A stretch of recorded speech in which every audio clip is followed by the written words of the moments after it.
Hi. അപ്പോൾ നമുക്കിന്ന് ഷാജി പാപ്പയിലെ കുറച്ച് ബിഗ് ബോസ് വിശേഷങ്ങളായാലോ. ഹായ്. അപ്പോൾ നമ്മുടെ ഈ ബിഗ് ബോസ് സീസണിൽ ആര് വിന്നറാവണമെന്ന് താല്പര്യം? അനീഷാണോ അതോ അനുമോളാണോ? അനീഷ് അതെന്താ അനീഷിനെ പറയാൻ കാരണം? നല്ല ഗെയിമറാണ്. പിന്നെ എന്തുണ്ടെങ്കിലും മുഖത്ത് വയ്ക്കാൻ കൃത്യമായിട്ട് അങ്ങ് പറയും. പിന്നെ നല്ല ജെന്യൂനാണ്. അപ്പോൾ നമ്മുടെ ഈ ബിഗ് ബോസ് സീസണിൽ ആര് വിന്നറാവണമെന്ന് താല്പര്യം? അനീഷാണോ അതോ അനുമോളാണോ?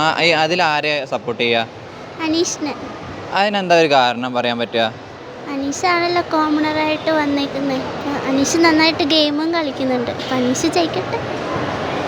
ബിഗ് ബോസ് കാണാറുണ്ടോ നിങ്ങൾ? ഈ വർഷത്തെ വിന്നർ ആരായിരിക്കും? എന്താ അനീഷിനെ ചൂസ് ചെയ്യാൻ? ബിക്കോസ് ആൾ ഭയങ്കര ജെന്യൂനാണ്. മുഖത്ത് നോക്കിയുള്ള കാര്യങ്ങൾ പറയുന്നുണ്ട്. പിന്നെ നന്നായിട്ട് ഗെയിം കളിക്കുന്നുണ്ട്. പിന്നെ ഓരോ ടാസ്ക് വരുമ്പോൾ അതിൻ്റെ ലൂപ്പ് ഹോളൊക്കെ കണ്ടുപിടിച്ച് നല്ല രീതിയിൽ പെർഫോം ചെയ്യുന്നുണ്ട്. സോ വിന്നറാവണമെന്ന് താല്പര്യം അനീഷോ അതോ അനുമോളോ? ഇതിൽ ആര് വിന്നറാവണമെന്ന് താല്പര്യം? അനീഷ് അതെന്താ അനീഷ് ആവണമെന്ന്? നന്നായിട്ട് ഗെയിം കളിക്കും. അങ്ങനെ വേറെ എന്തെങ്കിലും? അങ്ങനെയൊന്നുമില്ല. നന്നായിട്ട് ഗെയിം കളിക്കും. നല്ല ഗെയിമറാണ്. അപ്പോൾ നിങ്ങളുടെ അഭിപ്രായം എന്താ ഇതിൽ?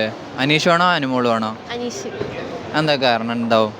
ആൾ നല്ലോണം ഗെയിം കളിക്കും. നല്ല മൈൻഡ് പ്ലെയറാണ്. അതൊക്കെ കൊണ്ട് തന്നെ അനീഷ് താല്പര്യം. നിങ്ങൾ കാണലുണ്ടോ ബിഗ് ബോസ്?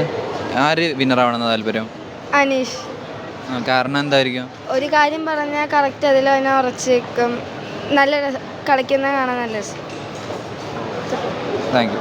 ബിഗ് ബോസ് സീസണിൽ ആര് വിന്നറാവണമെന്ന് താല്പര്യം? അനീഷാണോ അതോ അനുമോളോ? ഇതിൽ ആര് വിന്നറാവണമെന്ന് താല്പര്യം? അനീഷ്. അതെന്താ അനീഷ് ആവണമെന്ന് പറയാൻ കാരണം? അനീഷിൻ്റെ ഒരു നല്ലൊരു സ്വഭാവമാണ്. ആളെ കണ്ടാലൊരു നല്ല ഇതായി കാണും. പിന്നെ ആണെങ്കിൽ നല്ലൊരു ഗെയിമറുമാണ്. അത്രേ ഉള്ളൂ.